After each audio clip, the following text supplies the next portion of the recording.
Hello, this is New Vision TV. I am Lynn Komjisha. Now, Bank of Uganda is the country's financial high temple, with Governor Tumsime Emmanuel Mutebile as its revered pope. But last week, Parliament's Committee on Statutory Authorities and State Enterprises kicked him and his deputy, Louise Kasekende, out of their meeting, throwing the public into confused whispers.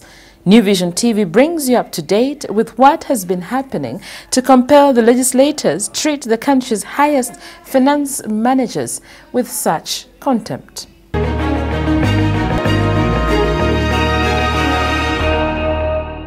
Parliament's Committee on Statutory Authorities and State Enterprises, commonly known as COSASE, chaired by Bugweri Member of Parliament Abdu Katuntu, is furious with Bank of Uganda's top leadership. All this is on an account of the central bank's failure to show that it has been managing the process of closing ailing banks, 7 of them in the past 25 years, with a minimum semblance of professionalism.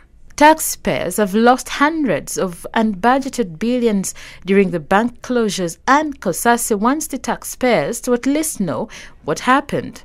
The closed banks are Tifi, Greenland, Gold Trust, International Credit Bank, Cooperative Bank, and most recently, Crane Bank. The Auditor General, John Muwanga, has found glaring irregularities in the wake of the bank closures, and COSASE is determined to get to the bottom of the whole mess. Until the Governor and his deputy return to COSASE with different news, for now, COSASE maintains that there is no single report compiled on any of the banks that were closed. COSASE Chairman Abdu Katuntu even says that calls to revive the Cooperative Bank cannot be considered in the absence of Bank of Uganda's report on why it was closed in the first place.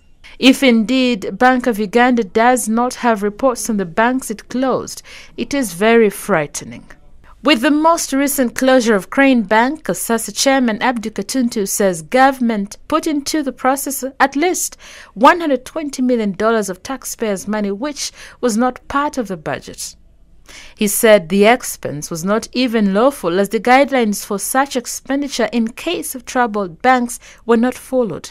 $120 million, the equivalent of 3% of the government's total revenue collection that year, and like in the case of the previous banks, no report of the process is available. What makes the whole thing even more dubious is that a company purportedly registered in Mauritius was sold the loans of the 3 banks, Greenland, International Credit Bank, and Cooperative Bank, in 2007.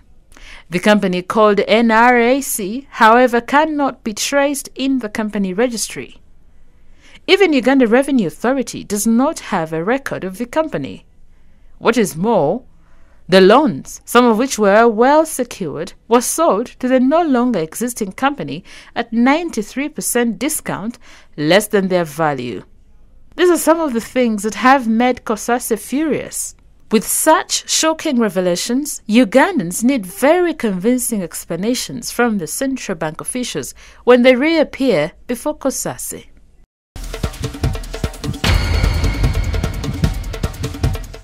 In sports news, former Handball League champions Police are out of the National League following their failure to honor more than 3 fixtures. This has given rivals Ndeje University the opportunity to successfully defend their title with little sweat.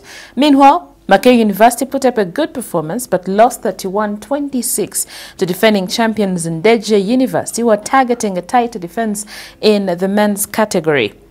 The tightly contested game saw Jonathan Atandu score 8 goals for Ndeje, while Ismail Chisarita managed 7 goals for Makerere.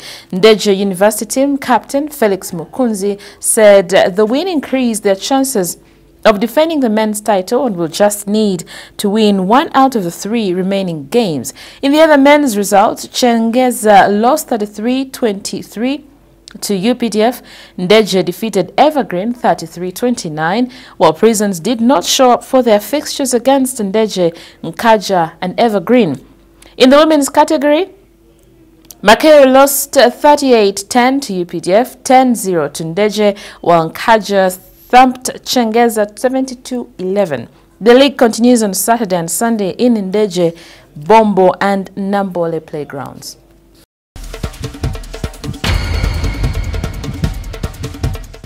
You're still watching New Vision TV, and now for Pearl of Africa series, we take a look at Lake Kijanebalola. This lake is found in Rakai district in the central region of Uganda, and it is reported to have formed itself between the late 1940s and early 1950s. Residents here say that's how it's got its name, Kijanebalola, a Koki word meaning people saw it coming.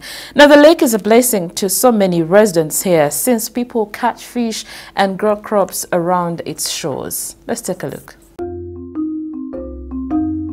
Central Uganda harbors a lake reported to have formed itself.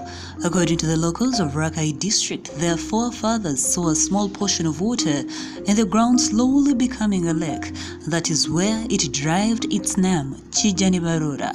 This name comes from two dialects, which are Kochi and Lunyankole, hence meaning people saw it coming. This lake is surrounded by so many tribes, but the Bakochi and the Banyankole tribe dominate the population. The major economic activity in the area is fishing.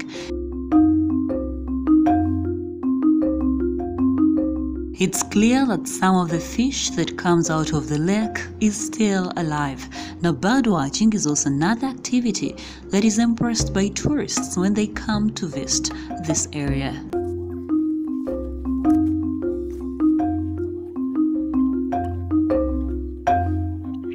For more Pearl of Africa stories, visit our website, which is www.newvision.co.ug. Our newspaper, The Sunday Vision, is also another home of adventures, so grab your copy every Sunday for Pearl of Africa stories.